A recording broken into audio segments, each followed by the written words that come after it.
வணக்கம் மக்களே, தமிழக மக்கள் எதிர்பார்த்து கொண்டிருந்த மதுபான கடைகள் மூடல் பற்றின சில முக்கியமான அறிவிப்புகள் மாற்றங்களை தான் இப்போ நம்ம இந்த வீடியோவில் பார்க்க போகிறோம். வீடியோக்கு போகிறதுக்கு முன்னாடி நம்ம சேனலை ஃபர்ஸ்ட் டைம் பார்க்குறீங்கன்னா மறக்காமல் லைக் பண்ணி சப்ஸ்கிரைப் பண்ணி வச்சுக்கோங்க. அப்போ தான் அரசாங்கம் அறிவிக்கிற அனைத்து நலத்திட்ட உதவிகள் சலுகைகள் அப்படின்றது உடனுக்குடனே உங்களுக்கு நோட்டிஃபிகேஷனாக சேரும். இப்போ வாங்க வீடியோக்குள்ளே போயிடலாம். முதலமைச்சராக ஜோசப் விஜய் அவர்கள் பதவியேற்ற பின்னாடி சில முக்கியமான மதுபான கடைகளை மூடுறதை பற்றி சில முக்கிய பணிகளை தொடங்கி உள்ளதா கூறப்படுது. அதில் திட்டமிடப்பட்டுள்ள மாற்றங்கள் என்னென்னா, கடைகள் மூடல் மற்றும் கடைகள் திறந்திருக்கும் நேரத்தை குறைக்க உள்ளதாக கூறப்படுகிறது. திட்டமிடப்பட்டுள்ள மாற்றங்களில் முதலாவதாக நேர குறைப்பு. தற்போது மதியம் 12 மணிக்கு தொடங்கி இரவு 10 மணி வரையும் இந்த டாஸ்மாக் கடைகள் அப்படின்றது இயங்கப்பட்டு வந்துட்டு இருக்கு.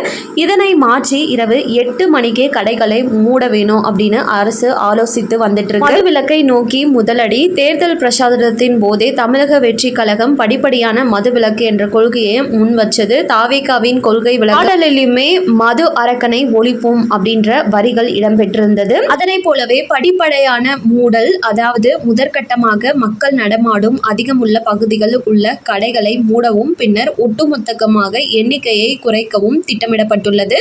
அதாவது இப்போ காலேஜ், ஸ்கூலு, மருத்துவமனை கிட்ட இந்த மாதிரியான மக்கள் அதிகமாக போயிட்டு வந்துட்டு இருக்கக்கூடிய இடங்கள்ல இருக்கக்கூடிய டாஸ்மாக் மூடவும் திட்டமிடப்பட்டு வந்துட்டு இருக்கு. சட்டவிரோத விற்பனைக்கு கட்டுப்பாடு. அதாவது இப்போ கடை மூடிடுச்சுன்னா என்னன்னா, பிளாக்லனா நிறைய பேர் போயிட்டு வாங்கிட்டு குடிக்கிறது நம்ம அனைவருக்குமே தமிழகத்தில் இருக்கிறவங்களுக்கு மேக்சிமம் தெரிஞ்சிருக்கும். ஸோ இந்த சட்டவிரோதமான விற்பனைக்கு கட்டுப்பாடு, அதாவது விற்பனை நேரம் குறைக்கப்படுவதால் கள்ளச்சந்தையில் மது விற்பனை நடைபெறுவதை தவிர்க்க காவல்துறை கண்காணிப்பதை தீவிரப்படுத்துவதும் முதலமைச்சர் உத்தரவிட்டுள்ளதால் தெரிய வந்திருக்கு. அரசோட இந்த உத்தேச முடிவிற்கு பெண்கள் மற்றும் சமூக ஆர்வலர்களிடையே பெரும் வரவேற்பு கிடைக்கலாம் அப்படின்னும், இரவு நேரங்களில் மருந்து அருந்திவிட்டு வாகனங்களை ஓட்டுவதால் ஏற்படும் விபத்துக்கள் மற்றும் குடும்ப தகராறுகள் குறையும் என எதிர்பார்க்கப்படுது. இருப்பினும் மது விற்பனை மூலம் கிடைக்கும் வருவாய் குறையும் என்பதனால் இதனை ஈடுகட்டுறதுக்கும் மாட்டு வருவாய் ஆதாரங்களை அரசு கண்டறிய வேண்டிய கட்டாயத்திலும் உள்ளது. இது குறித்த அதிகாரப்பூர்வ அறிவிப்பு சட்டமன்ற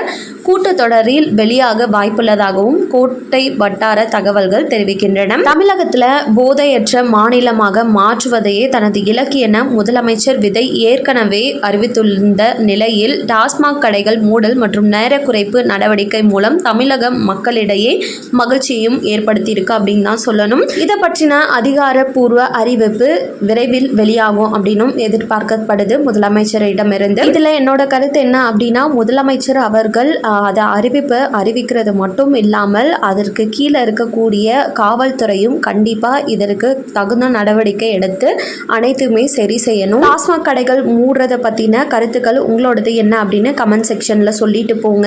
இந்த புதிய அறிவிப்பும் எப்படி இருக்குது அப்படின்றதையும் கமெண்டில் சொல்லிட்டு போங்க. மேலும் அரசாங்கம் அறிவிக்கிற அனைத்து உண்மை அப்டேட்களையும் உடனுக்குடனே தெரிஞ்சுக்க நம்ம சேனலில் சப்ஸ்கிரைப் பண்ணி மறக்காமல் லைக் பண்ணியும் வச்சுக்கோங்க. நன்றி. மீண்டும் அடுத்த வீடியோவில் உங்களை சந்திக்கிறேன்.